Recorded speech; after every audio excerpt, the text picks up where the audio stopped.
The CTV National News with Tom Clark.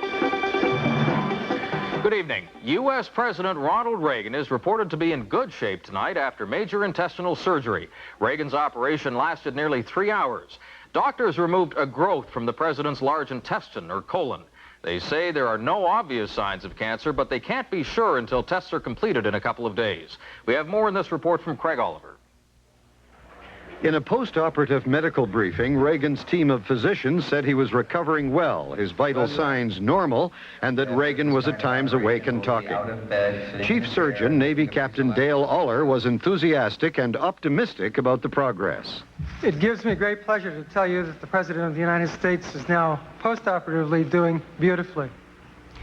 His operation went without incident, and all the findings upon exploration at the time of surgery were normal. The polyp on Reagan's colon was about 5 centimeters long. To be safe, doctors removed 2 feet of intestine around it. Microscopic examination to detect cancer in the tissue will take until Monday, but the preliminary report was good.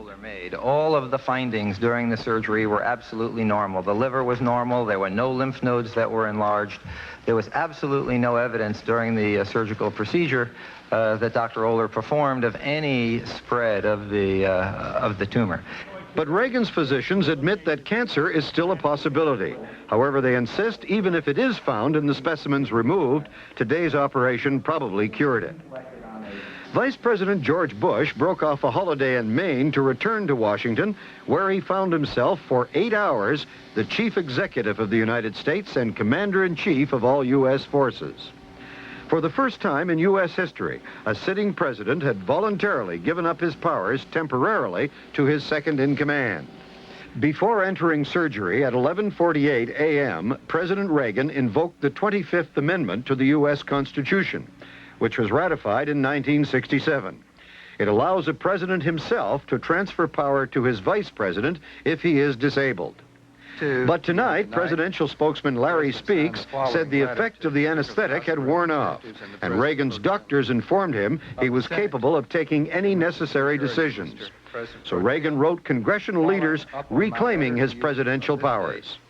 Please be advised I'm able to resume the discharge of the constitutional powers and duties of the office of the President of the United States. I have informed the Vice President of my determination and my resumption of those powers and duties. Sincerely, Ronald Reagan. And Reagan's physicians say he should be well enough to return to the Oval Office within 10 days. Craig Oliver, CTV News, at the Naval Medical Center, Bethesda, Maryland.